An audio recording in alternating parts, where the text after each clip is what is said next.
네, 지금부터 60분 동안 강의를 하겠습니다. 좀 피곤하신 분들은 이제 눈 좀 감고 있어도 괜찮습니다. 편하게 있으시면 되겠어요. 우리가 이 강독하는 이 책을 공부하기 전에 다른 책 하나 잠깐 소개하겠습니다.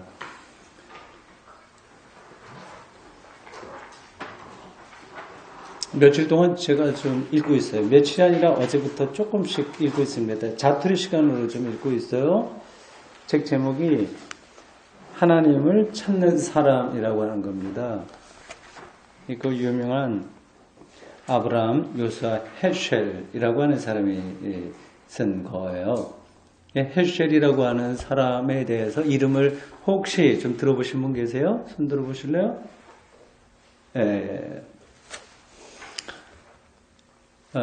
아주 유명한 유대인 사상가 랍비이고 또 많은 글을 썼고 교수도 하셨고요. 그런 분이십니다. 우리로 말하자면 누구와 같다고 할까요? 함석헌 선생이라고 할 수 있을까? 뭐 정확하게는 아닌데 제가 문득 앞에 있는 사진을 보니까 그 함석헌 선생 모습하고 비슷해서 말씀드렸는데 수염이라고요. 이렇게 좀 약간 그 야성적인 그런 느낌이 드는 그런 분이십니다. 65세에 돌아가셨어요. 일찍 돌아가셨습니다. 이분이 폴란드 출신 유대계로서 히틀러 치하에서 이제 겨우 탈출해서 미국에 와서 활동했는데 상당히 유명한 유대 학자입니다.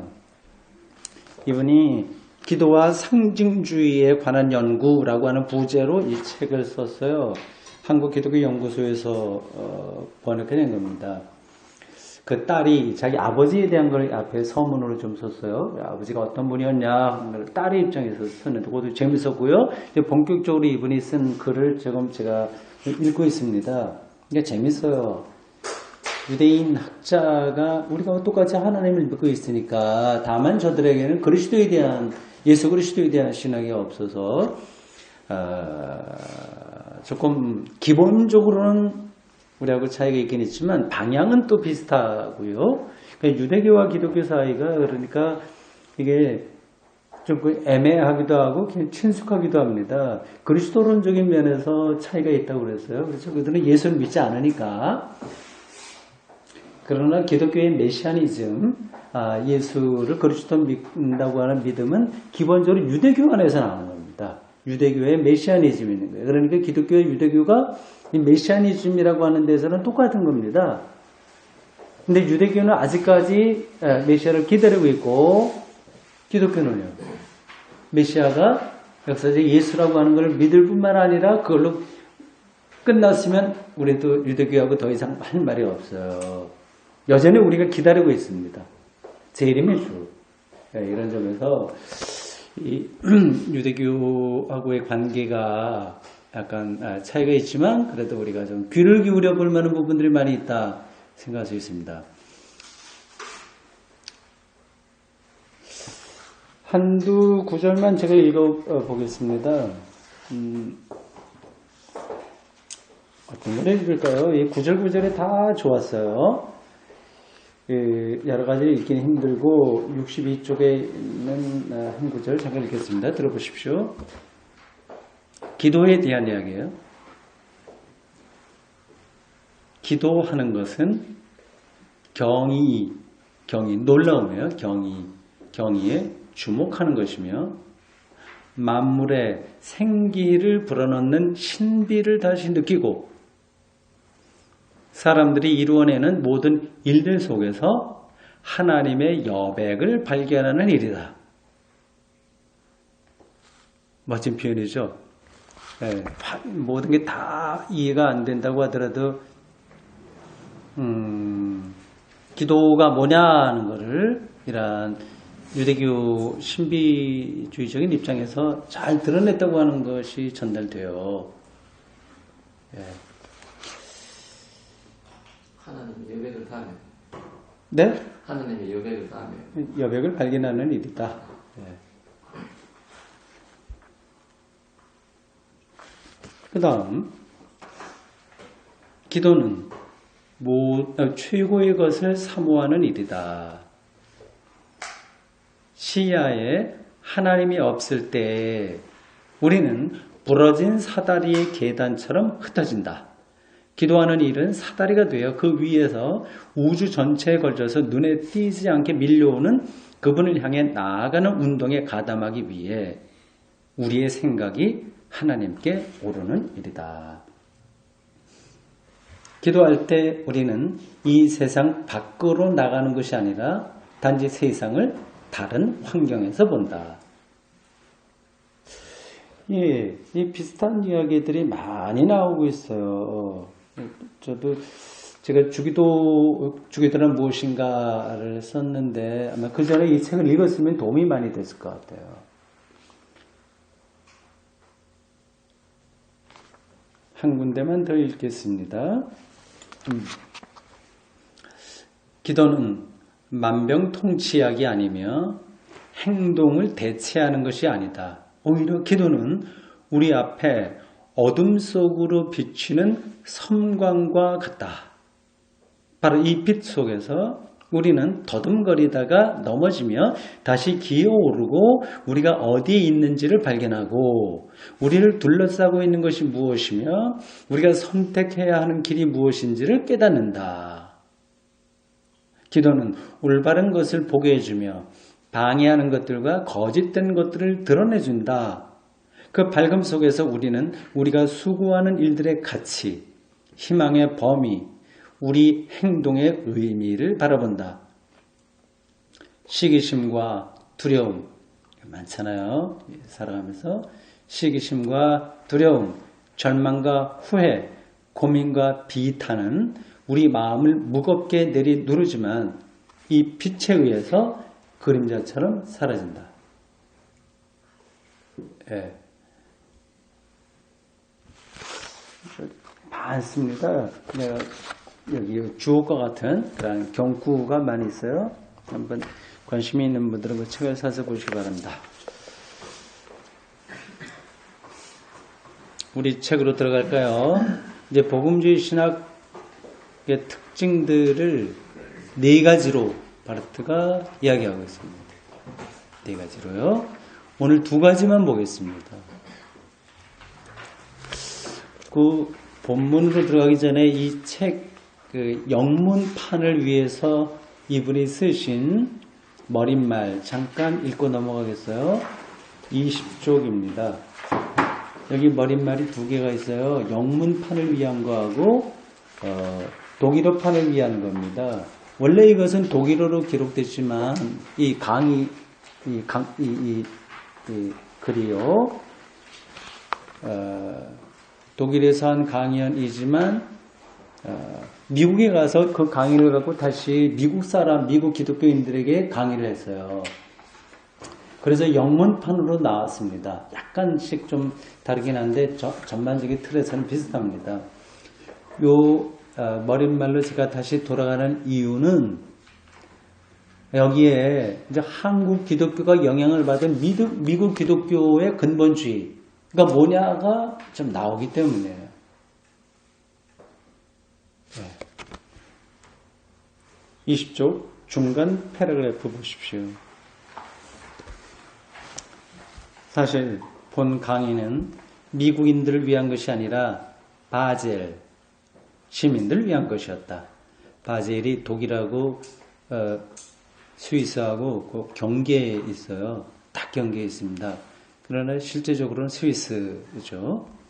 근데 뭐 말은 당연히 이제 독일어 쓰고요. 오스트리아는 당연히 전체가 다 독일어 쓰고 스위스가 한 3분의 1이 독일어 쓰고요. 그 지역들이 사실은 옛날에는 다 하나의 주였어요. 주였는데 이제 독일 쪽으로 상당히 많은 주들이 뭉쳐서 한 나라가 됐고 오스트리아라든지 스위스 뭐 이런 데는 따로 떨어져서 다른 나라가 됐는데 원래 하나의 주입니다. 아마도 본인이 본 강연을 미국 여행 후에 행하고 썼다면 한두 가지 다르게 표현할 수도 있었을 것이다. 미국 독자의 경우에 마찬가지다. 본인이 조금 일찍 미국을 방문했더라면 아마 이때가 바르트의 미국 방문 첫 번인가 봐요. 거의 말년인데 그 전에 한 번도 미국을 방문하지 않았다는 얘기인데 의외인데요. 저도 몰랐어요. 이게 쓸 때가 75세 이상 80세 가까이 될 때거든요. 근데 그때까지 미국 한 번도 안 가고 그때서 갔는가 봅니다. 저도 아직 미국 안 갔습니다. 죽을 때 되면 이제 가겠죠.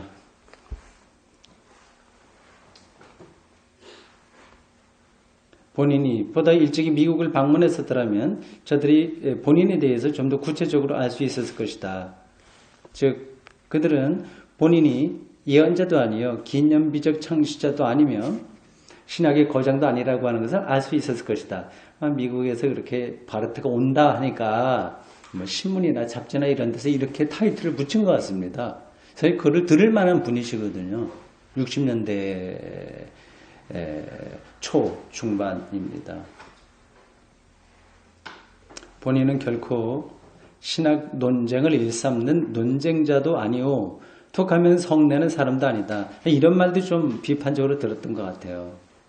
아마도 본인이 로마서 주석을 쓴 후 이제 바르트의 유명한 책이 한 몇 가지 있는데 그 중에 하나가 로마서 주석이에요. 이 사람이 정말 세계적인 석학의 반열에 오르게 된 책이 이겁니다. 1919년에 나왔고 21년에 이제 재판이 나와서 그 2년쯤 후인가 그래서 괴팅겐 대학교 교수로 초청을 받고 왔어요. 박사학위도 없는 사람입니다. 이 로마서 주석이 정말 그 유명한 책입니다. 우리나라에 번역되어 있어요. 로마서 주석을 쓴 다음 브룬노에 대한 반론으로 바르트와 브룬노의 논쟁 그건 또 몇 시간짜리 강의가 됩니다. 넘어가요.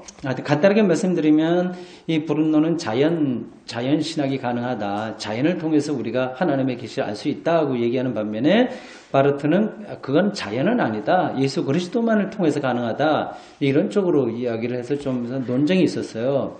그래서 브룬노가 쓴 것에 대한 반대 논문을 썼는데 그 제목이 Nine, 독일어 Nine, 영어로 이제 No라고 해서 번역된 것 같습니다. Nine 이라고 하는 이게 책이 아니라 이건 논문입니다. 아티클이에요.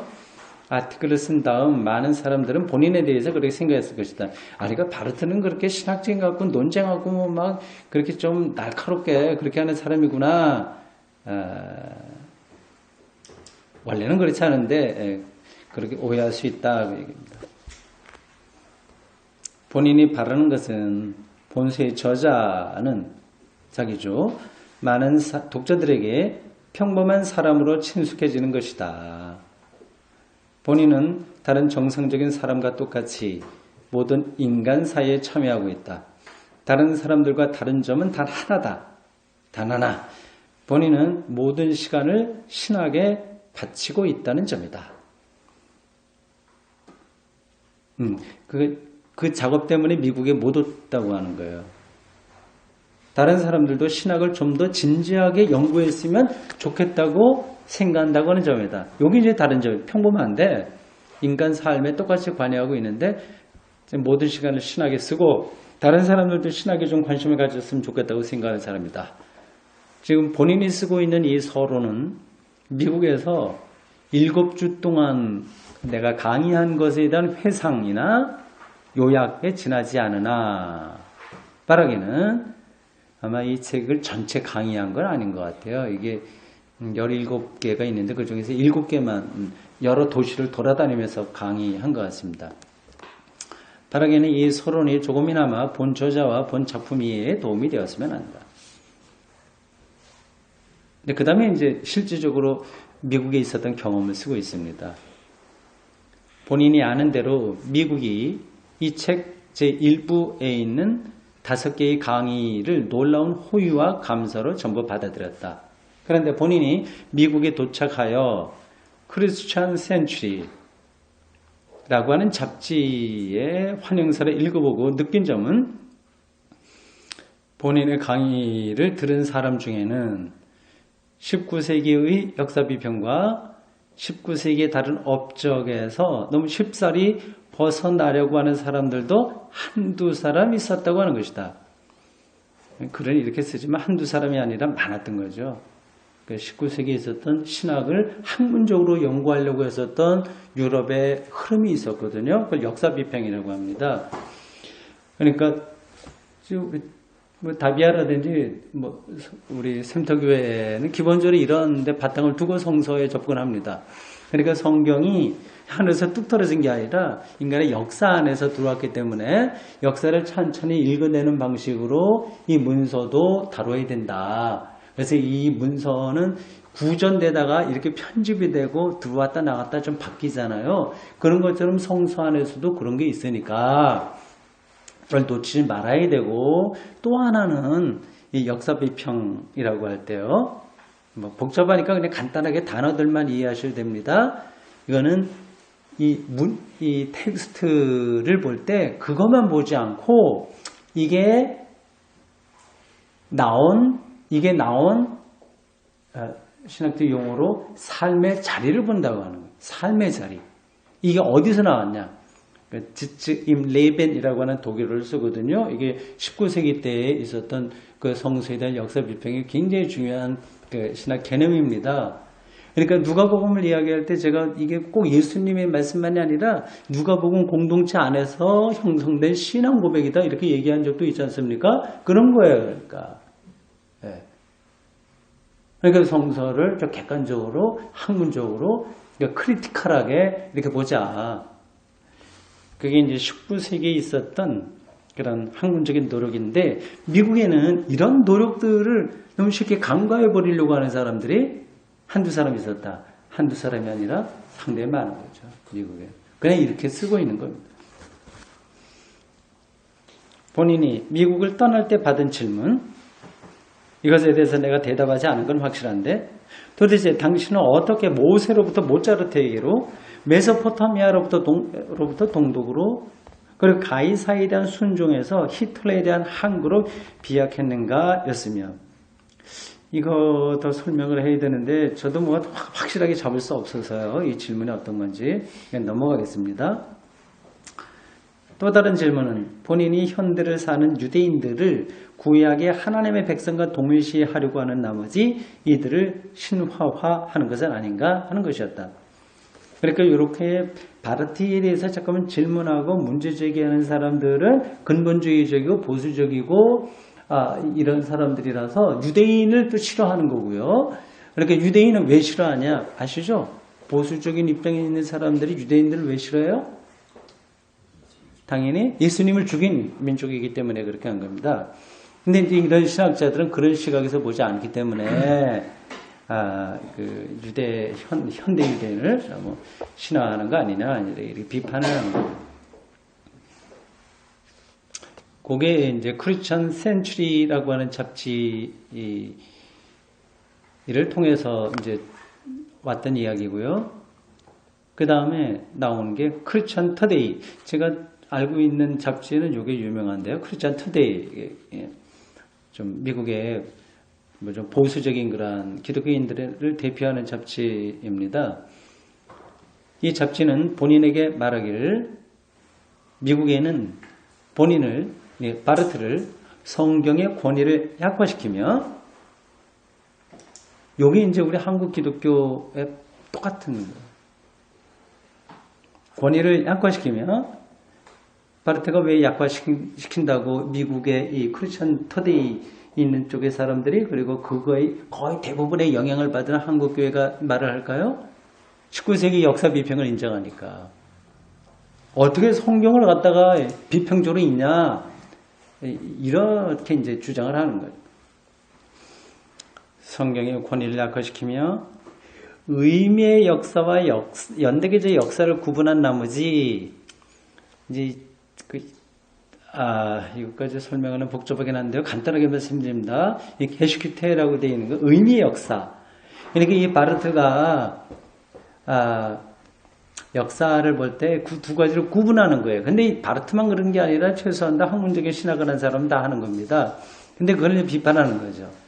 그러니까 이 역사가 그냥 연대기적으로 뭐 태세, 문단세, 몇 년에 누가 나오고 무슨 왕이 돼서 이렇게 됐다고 하는 거, 무슨 제도가 있었다고 하는 거, 이런 것들을 가리켜서 연대기적 역사라고 합니다. 그러니까 정윤선 목사가 1953년 언제 태어나갖고 언제 죽고 뭐 어느 교회에 있었고 이런 것들 하나하나 이렇게 이야기하는 거는 연대기적 역사인 거예요. 그러나 그가 신학적으로 어떤 거를 생각했으며 어떻게 했으며 그러한 것들을 그러한 방식으로 정윤선 목사에 대해서 쓴다면 그거는 의미의 역사예요. 그건 이제 계속해 의미 있는 역사로 얘기하는 겁니다. 이걸 이제 구분한 나머지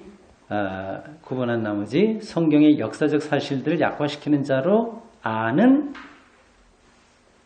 보수주의자들도 있다고 하는 것이다. 미국 교회의 특성입니다. 이제 우리 한국 교회에 그대로 영향을 미쳤어요.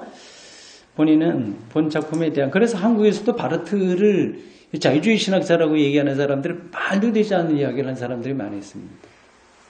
아주 정통주의자고 보수주의예요. 어떻게 보면 바르트는. 근데 이제 한국에서 미국의 영향을 받은 이쪽에서는 그렇게 매도하는 거죠. 본인은 본 작품에 대한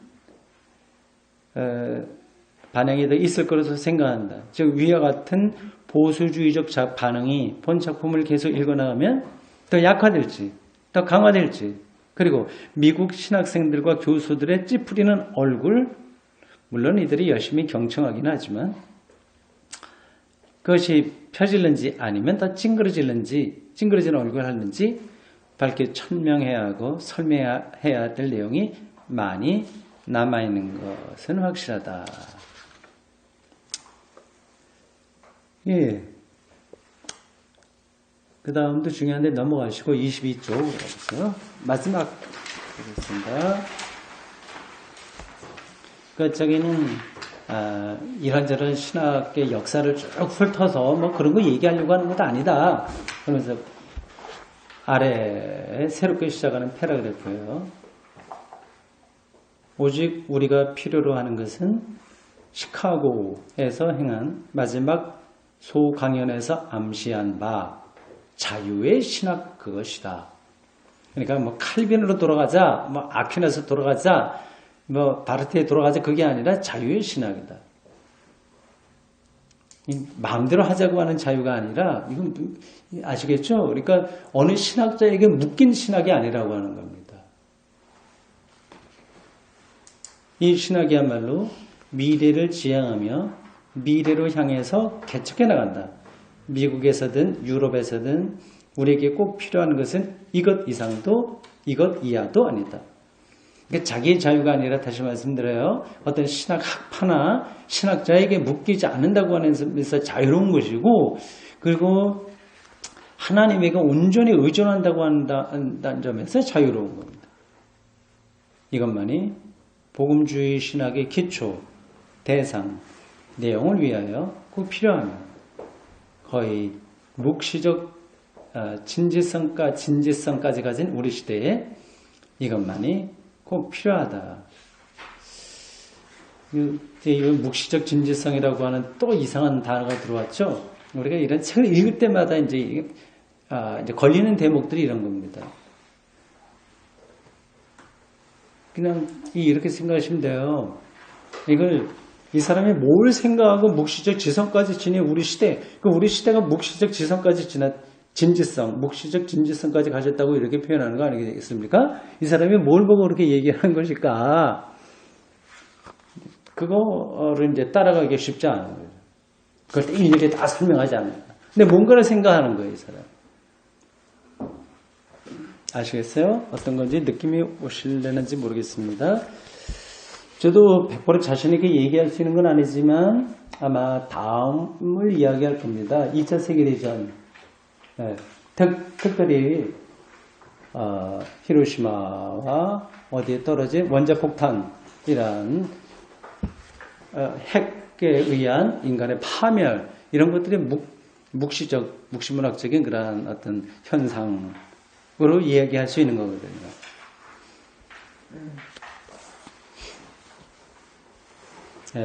우리가 이 사람의 머릿말만 쭉 촘촘히 따라가려고 하더라도 시간은 좀 많이 필요하겠네요. 거기 머물지 말고 다시 강독 본문으로 돌아가겠습니다. 27쪽입니다.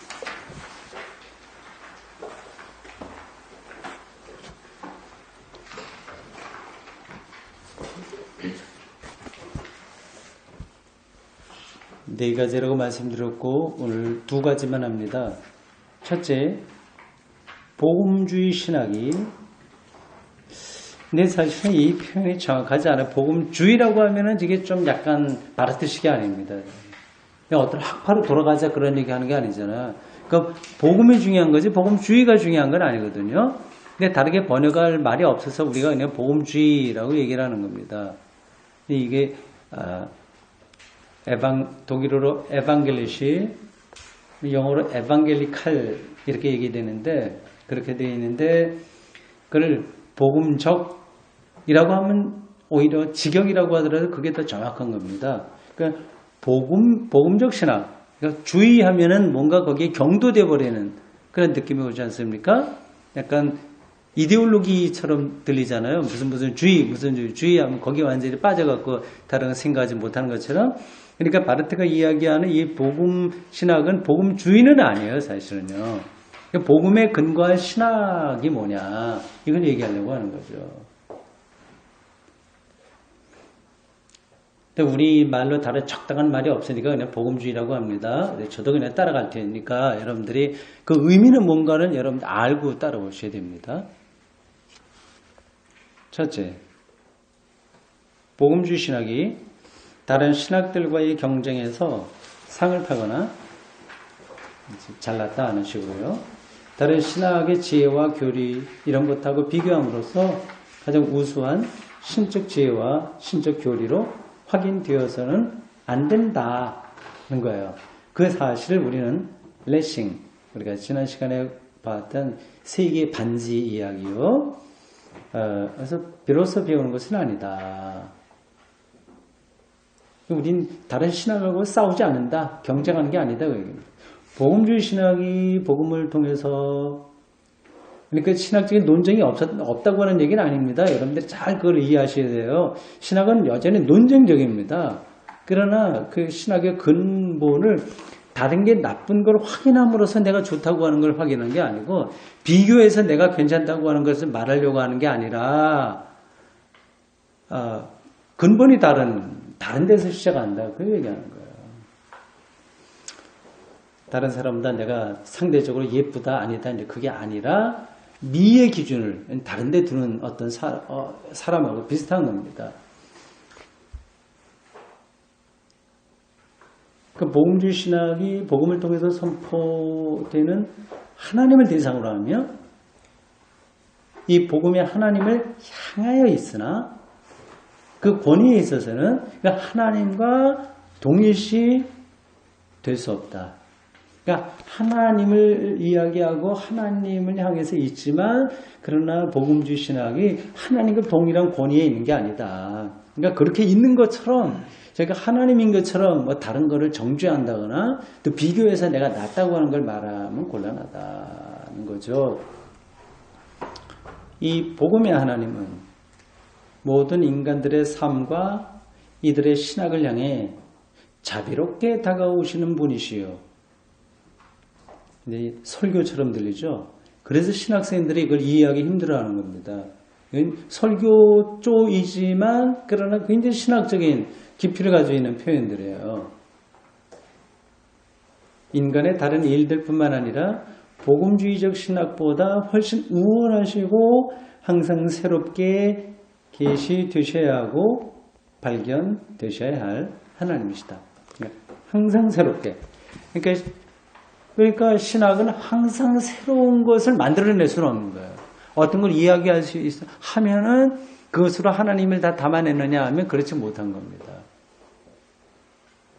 그러니까 그러한 하나님과의 관계 속에 있으니까 다른 신학보다 조금 우월한 게 있다고 해서 거기서 자기의 권위를 찾으려고 하는 것, 그건 복음주의 신학의 특징이 아니다.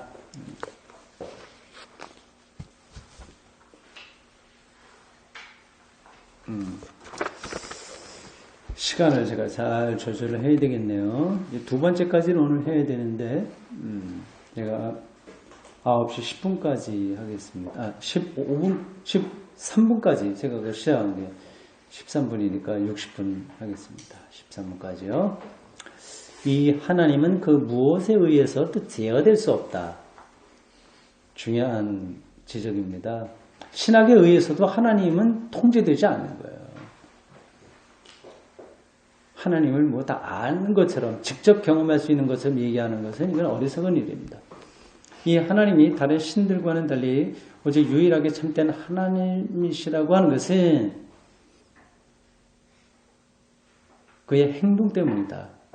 이 행동은 유일해적이고 너무 독특해요. 또 어떤 인간의 학문에 의해서도 신학에 의해서도 결코 되풀이될 수 없다. 그러니까 어거스틴, 루터, 바르트 이 사람들이 뭐 얘기했다고 그래서 그걸로 하나님이 그 안에 담기진 않는다. 이 기본적인 사실에 있어서도 이미 이 하나님은 다른 신들과는 엄청나게 다르다. 이 신들은 그러니까 다른 신들이죠. 여기서 이 신들이라고 할 때는 뭐 불교 아니 뭐 마호메 뭐 이슬람교 이런 거 타종교 얘기하는 것보다 혹시 여러분들 그렇게 생각하시죠? 꼭 그런 게 아닙니다. 그냥 앞에서도 이야기했지만 무신적인 이데올로기들 이런 것들이 다 신들이에요. 그러니까 실제 신성은 담지 못했지만 신성을 담고 있는 것처럼 행세하는 절대적인 이데올로기 이런 것들이 다 신들입니다.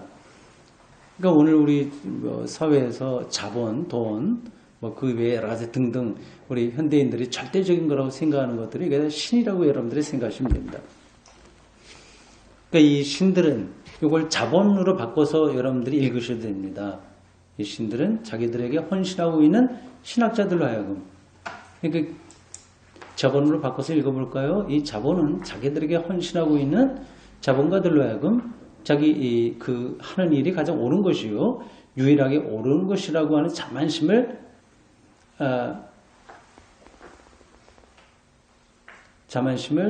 갖게 한다는 거죠. 갖지 못하게 할 수 없다. 말을 굉장히 비비고 왔네요. 이러다가 정말 그렇게 할 수 있다고 하는 건지 없다고 하는지 웬만해서 따라하기 혼란스럽게 만들었나요. 이게 바르트의 글의 조금 특징이기도 하고 독일의 특징이기도 한데요. 나중에 좀 비슷한 게 나오니까 그때 한번 다시 한번 설명하겠습니다. 그러니까 그러한 신들은 그 자기를 추종하는 이들에게 네가 하는 게 최고야 이렇게만 이야기 부추기는 거죠. 이런 교만심을 갖도록 인도한다.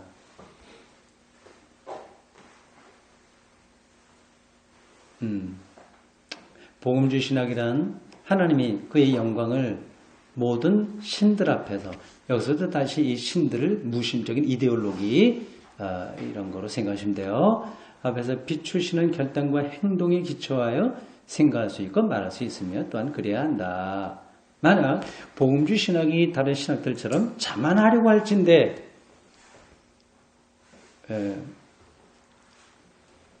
저 하나님의 결단과 행동에 기초하여 생각하지도 않을 것이요 말하지도 않을 것이다.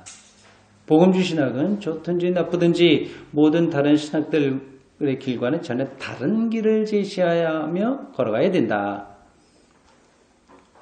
복음주의 신학은 비록 다른 신학들과 같은 차원에서 비교 연구되어도 참아야 된다. 복음주의 신학은 종교 철학이라고 하는 이름으로 저들과 비교되며 관련 지어질 때에도 여기에 참여할 필요는 없다. 길이 고유하다. 다른 것하고 비교해서 나의 우월성을 나타내는 게 아니라 하나님이 우리를 찾아오시는 것에 대한 경험을 고유한 방식으로 표현하는 거 이런 거죠. 네, 이거를 그냥 우리 인간적인 생각으로 좀 비유해서 말하자면 서로 부부가 있잖아요. 근데 자꾸만 내 아내가 혹은 내 남편이 다른 집의 아내나 남편보다 어떤 점이 좋다. 그래서 내가 내 아내나 남편을 뭐 최고로 생각한다. 이게 아니라고 하는 거죠. 그건 그 관계에서만 집중함으로써 가야 될 그 길, 그게 복음주의 신학에 있다고 하는 겁니다. 그러니까 이게 이제 바르트의 이런 입장이 양쪽으로 공격을 받을 수 있어요. 한쪽에서는 그래 너 그따위로 해갖고 이 세계에 있는 다른 학문들, 그런 비교 종교 철학, 뭐 제가 자주 얘기하는 인문학 이런 것들과 아무 상관없이 말씀과 그리스도와 하나님의 행동 여기만 간다고 한다면 어떻게 이 보편적인 진리 다원화된 세계 속에서 기독교가 진리라고 하는 것을 변증할 수 있느냐, 좀 답답하다 그런 얘기를 들을 수 있어요. 좀 답답하게 이 사람은 신학을 하는 겁니다. 그렇게 비판받을 수 있는 거고요.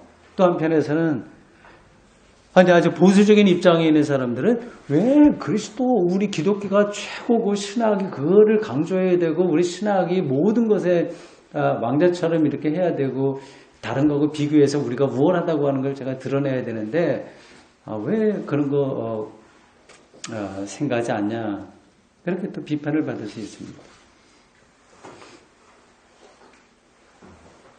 그 다음에요, 복음주의 신학은 오직 하나님의 정당화에서만 자신의 정당성을 기대할 수 있다. 이 말이 좀 애매하죠? 쉽게 하면 하나님이 옳다고 인정할 때만 옳다 이런 겁니다. 예. 이게 좀 주먹구구식 같은데 그렇지 않은 거예요. 이게 믿기만 하면 다 된다 이제 이런 식도 아닌 겁니다. 하나님이 다 알아서 해준다 이제 그런 것도 아닙니다. 그러니까 하나님이 어떻게 정당성을 부여하는지에 대한 그 안목이 있어야 이제 이런 이야기를 또 이해할 수 있는 거예요. 비교 연구가 복음의 신학적 정당성을 확보해 주는 것이 아니다. 복음주의 신학은 자기 자신에게서가 아니라 신학 자기 자신에게서가 아니라 복음의 하나님께 혹은 하나님께만 영광을 돌릴 수 있다. 예. 그래서 순전성인 거죠.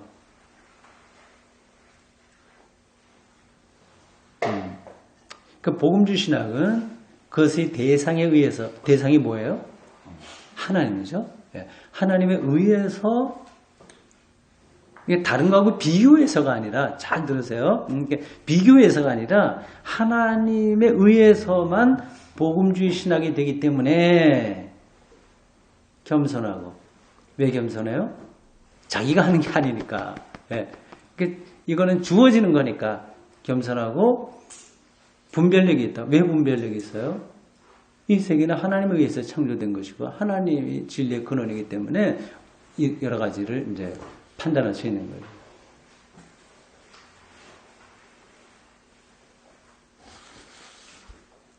재밌죠? 예? 재밌죠? 예, 재밌는데 저는 이야기가. 예, 이게 한 가지입니다. 핵심은 복음주의 신학은 다른 거하고 경쟁해서 상을 받으려고 그래서 자기를 자만심에 빠지지 않고 오직 하나님에 의해서만 정당성이 주어지는 바로 그것에 집중, 컨센트레이션, 거기에 집중 함으로써 겸손하고 분별력 있는 학문이 된다. 일종의 하나의 수도승과 같은 그런 자세를 여기서 이야기하고 있습니다.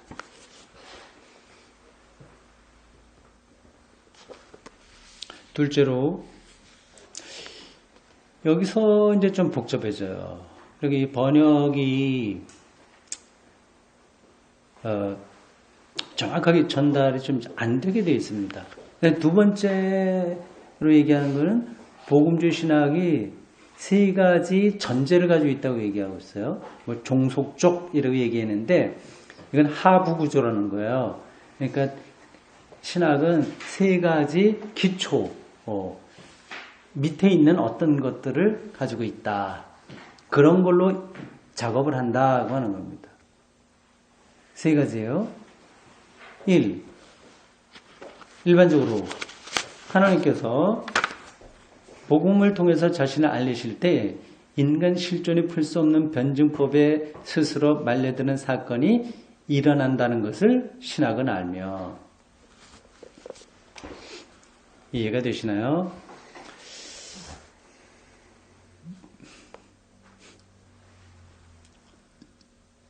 두 번째, 특히 하나님께서는 위에 인간들에게 변증법에 말려들 신앙을 주셔서 이들이 하나님의 계시가 바로 자기들을 위해서 일어났음을 인정하고 인식하며 고백하기를 서슴지 않고, 3. 일반적으로 그리고 특별히 모든 믿는 자들과 특정한 믿는 자들의 신앙의 이성, 즉 특별한 인지 능력, 특별한 능력, 판단 능력, 언표 능력을 소유하게 됨으로써 복음 안에서 자신을 계시하시는 하나님께 헌신하는 신학적 인식의 노고를 적극적으로 수행할 수 있게 된다. 세 가지예요. 이걸 더 요약을 하면 이렇습니다. 신학은 세 가지 툴이라고 할 수 있을 것 같아요. 하나의 도구 아니면 토대에서 한다는 겁니다. 세 가지예요. 첫 번째는 인간 실존입니다. 인간 실존. 이 독일어 문장이 이게 독일어 문장하고 우리하고 이제 차이가 있어서 그런데요. 잘 들어보세요. 이게 좀 그래서 번역하는 것 자체가 힘듭니다. 그러니까 우리는 보통 내가 누구를 알고 있다 그러면 근데 그 사람이 어디에 살고 이렇게 될 때 나는 대구에 사는 김 선생을 알고 있다 여기 얘기하지 않습니까? 대구에 사는 김 선생을 알고 있다 얘기하는데 영어나 독일어에서는 나는 김 선생을 알고 있습니다. 나는 알고 있습니다. 김 선생을. 그리고 김 선생은 어디 살고 이렇게 문장이 이렇게 가요.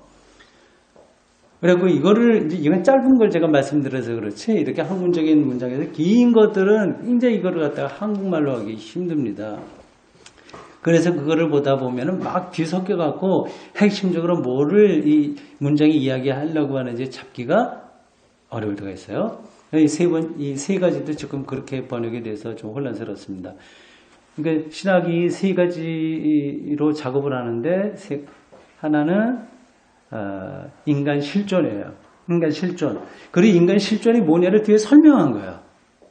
근데 이 설명한 걸 지금 앞에서 쭉 하면서 이렇게 쭉 문장을 풀어가다 보니까 복잡해졌습니다. 인간 실존이에요. 그것만 아시면 됩니다. 근데 인간 실존이 뭐냐면 인간 실존이 풀 수 없는 변증법에 스스로 말려드는 사건이 일어난다고 그랬어요. 그러니까 인간 실존, 그러니까 우리가 죽고 나고 뭐 병들고 하는 것들이 다 인간 실존, 우리가 고난을 당하고 사랑하고 뭐 이런 것들 다 있지 않습니까? 근데 그런 것들이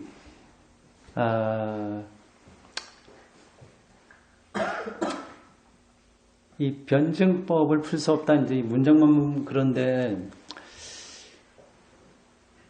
이게 설명하기 좀 까다롭네요. 넘어가겠습니다.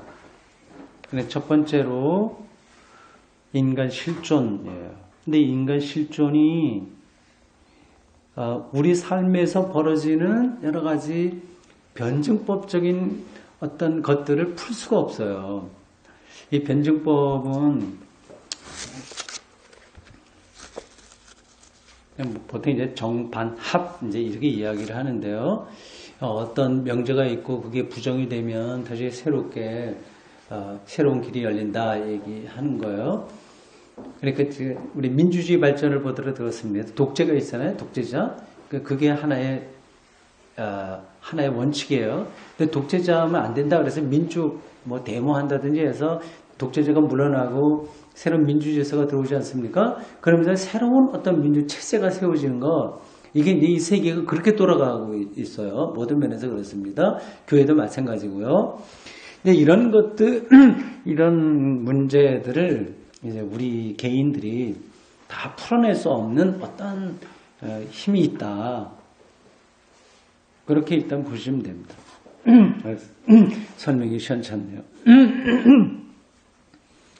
두 번째 핵심은 믿음이에요. 믿음. 핵심은.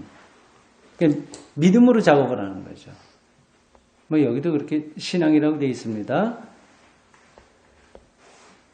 신앙을 주셔서 뭐 이렇게 나가기 시작하면 이 문장의 핵심이 뭔지를 잘 못 잡거든요.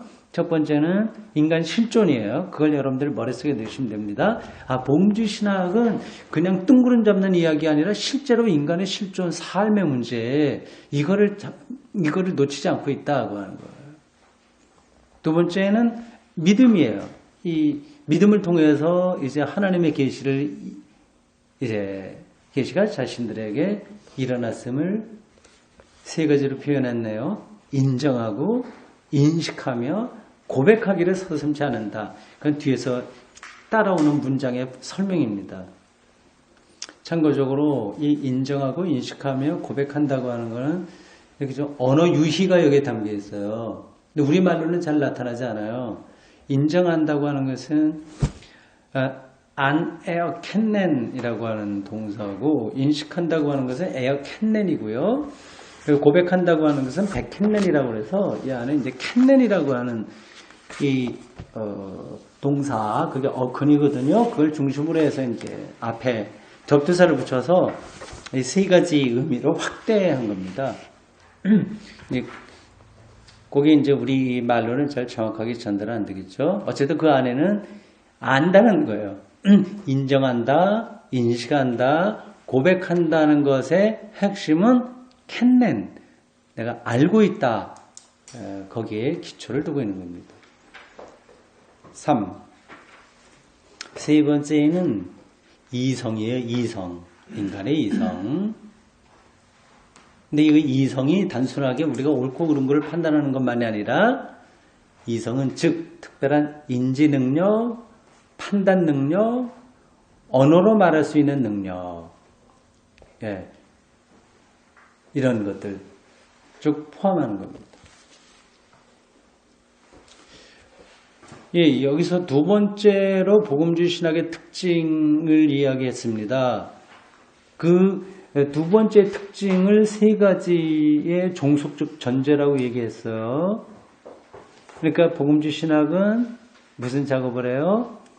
인간 실존으로 작업을 하고요. 인간 삶이라고 생각하시면 돼요. 실존은 그냥 삶. 구체적인 삶. 그러시면 되겠네요. 우리가 피할 수 없는 구체적인 삶. 그리고 믿음이라고 하는 고유한 믿는 사람들에게 일어나는 하나님을 이해하고 인식하고 고백하는 그러한 능력들. 신앙이에요. 세 번째는 인간의 이성. 어떤 그 인지하고 판단하고 언어를 말할 수 있는 그러한 것들, 이런 것으로 작업한다.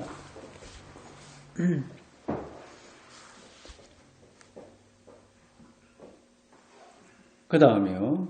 그래야 믿는 자는 전문적인 신학 작업으로 인도된다. 그러나 하나님 대신에 지금 세 가지 얘기한 거, 인간 실존, 다음에 신앙, 인간의 영적 능력, 아까 이성하고 무슨 인지 능력, 판단 능력 다 포함한 거예요. 인간의 능력, 영적 능력, 종교적 선언 능력 같은 거, 이런 것들, 인간의 영적 능력을 우리에게 익숙한 말로 하면 은사라고 생각하시면 돼요. 은사.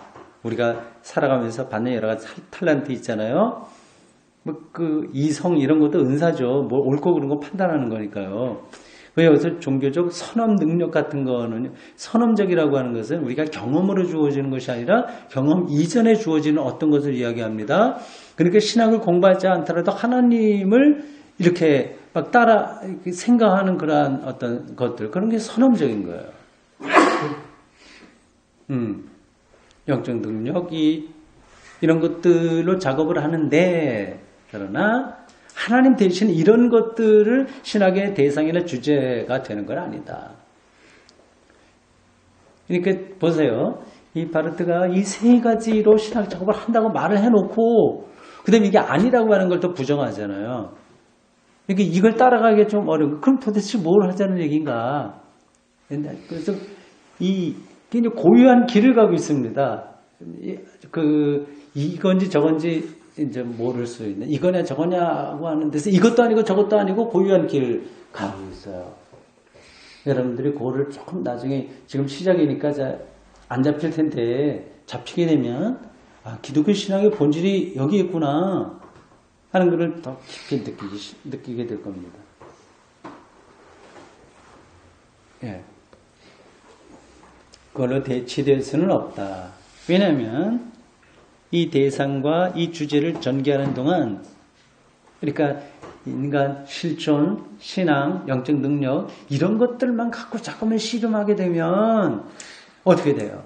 하나님은 부차적인 게 되고 있으나만 혹은 어쩌다가 나타날 수 있는 우발적인 것이 되고 그리고 이 하나님은 기껏해봐야 영국 왕 정도 그러니까 엘리자베스 몇 세부터 시작해서 왕궁 혈통이 어떻게 내려왔다고 하는 그거 굉장히 자랑하잖아요. 영국 사람들이요. 그러니까 하나님이 기껏 해봐야 뭐 아브라함부터 이삭 쭉 그 왕 정도로 비교되거나 하나의 종교적 심벌이 되거나 하나의 화수를 위한 장식에 불과하다는 의심 속에 빠지기 때문이다. 제가 보기에는 한국 교회는 이 세 가지에 이게 중요하긴 한 건데 여기에 빠져버렸습니다. 하나님에게 관심 있는 게 아니라 이거를 대상으로 삼으면 안 된다고 지금 바르트가 경고하고 있는 여기에 빠져 있습니다. 인간의 실존이 이렇게 신앙의 핵심이 됐죠. 뭐 안 돼, 뭐 이게 그래서 아이들 뭐 대학에 뭐 좋은 대학에 간다거나 이런 것에 몽땅 신앙을 거기다가 걸고 실존의 문제거든요. 실존을 해결하기 위해서 하나님을 믿는 거 이렇게 되어 있습니다. 하나님을 믿는 것 같지만 그러지만 하나님은 부차적인 게 되는 거예요. 아시죠? 틀림없습니다.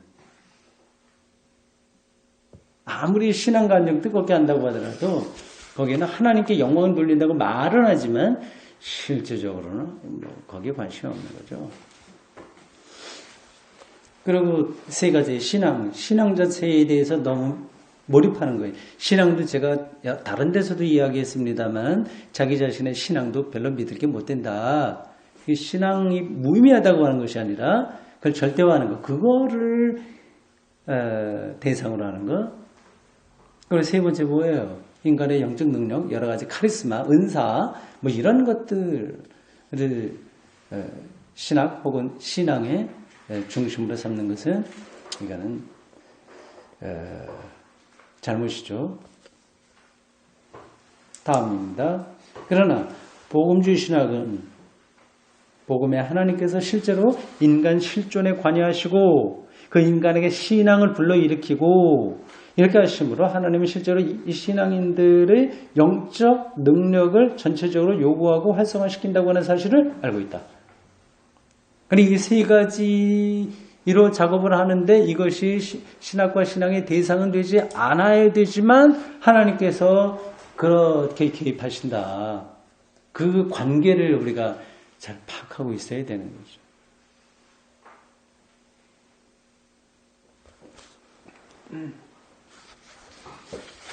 동의하시나요? 그 다음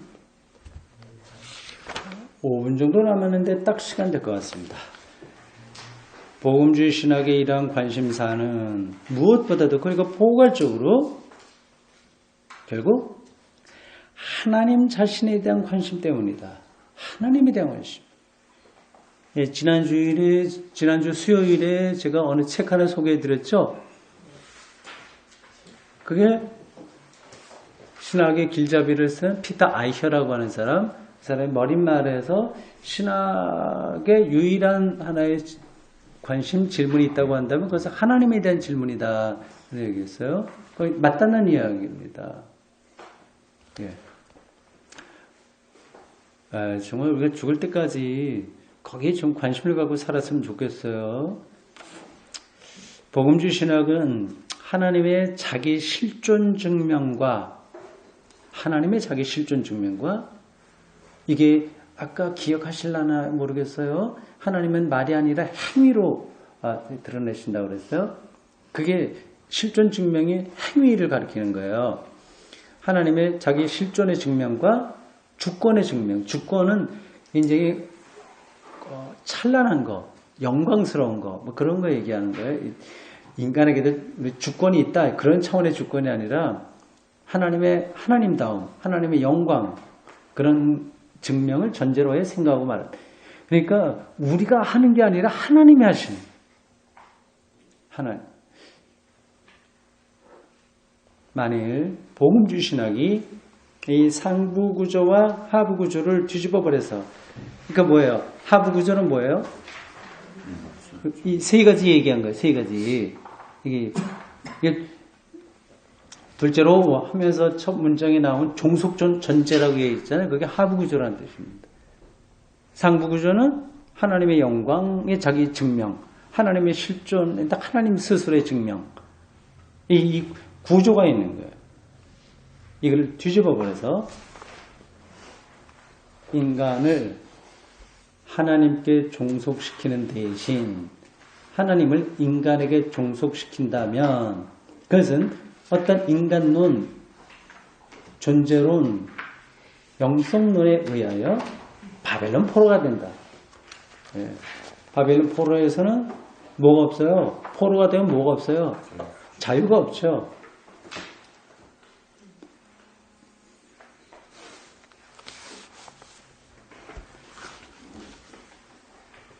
이와 같은 인간의 이론들은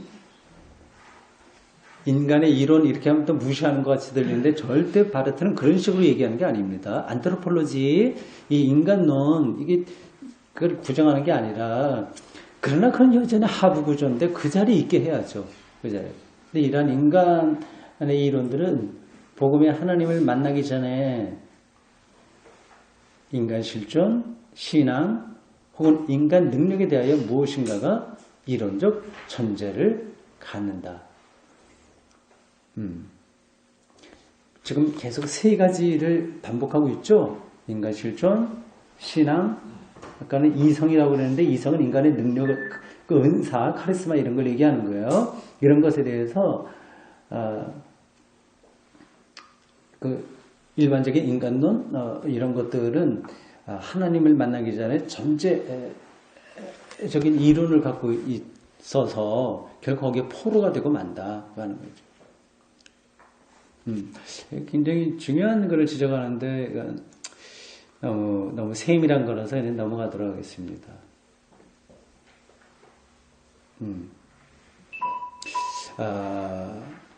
이렇게만 한마디만 그래도 짚고 지나가겠어요. 뭐 조금 더 생각이 깊으신 분들에게 도움이 된다면 인간적 전제라고 하는데 인간의 해방에 있어서 예를 들자면 그때 인간 사회과학이고 그런 거 있잖아요. 그러니까 마르크시즘도 인간 해방을 이야기하지 않습니까?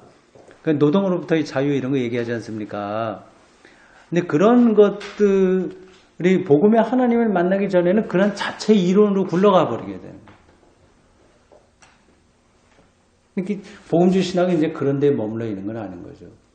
그러니까 하부 구조에 불과한 건데 그런 그러한 어떤 전체 인간 역사 세계의 전체 흐름에서 복음주의 신학이 있는 그 위치를 정확하게 지금 얘기하고 있는 겁니다.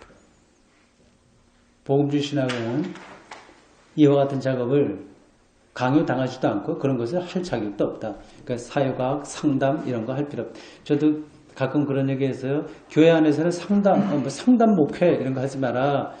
할 필요가 없다 얘기를 많이 합니다. 그거는 상담 전문가가 하면 되는 거거든요. 그건 나름대로 이론이 있기 때문에 그런 전문가에게 맡겨두고 그 외에는 종문연주 공동체, 예배 공동체 이런 데를 자리 잡아야지 교회 안에서 아버지 어머니 뭐 좋은 아버지 되는 방법 뭐 이런 것 의미가 없다 생각합니다.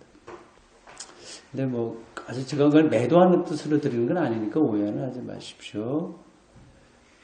복음주의 신학은 그런데 그걸 강요받지 않는다. 할 자격도 없다. 복음주의 신학은 오히려 다음과 같은 사실을 여유를 갖고 기다리며 신뢰로 일어나게 해야 된다. 다음의 사실. 보세요. 인간 실존. 세 가지가 또 반복돼요. 인간 실존, 신앙, 인간의 영적인 힘이 이 인간 위에 계시며 이 인간의 선행하는 앞서 있는 복음의 하나님과의 대면에서 과연 어떻게 규정되는가 하는 사실이다.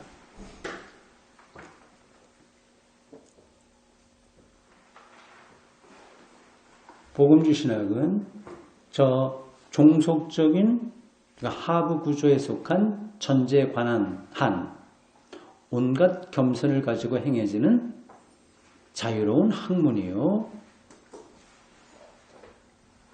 그것의 대상에게 최대의 자유를 주는 학문이며 그것의 대상에 의해서 그 대상은 누구예요? 하나님이죠. 대상에 의해서 끊임없이 종속적인 전제들로부터 자유케 되는 학문이다.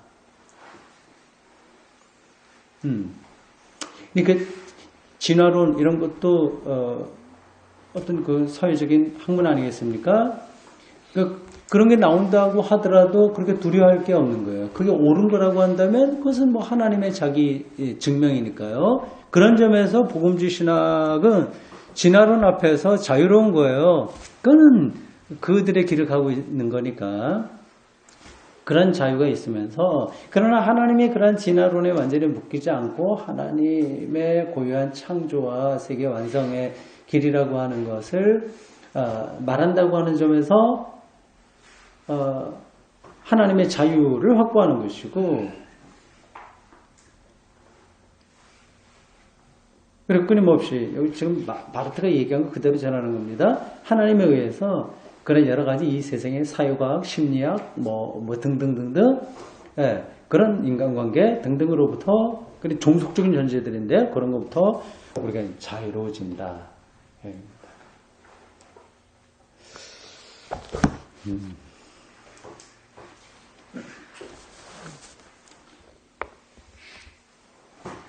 (2분을) 더 했네요. 여기까지 하겠습니다. 고맙습니다.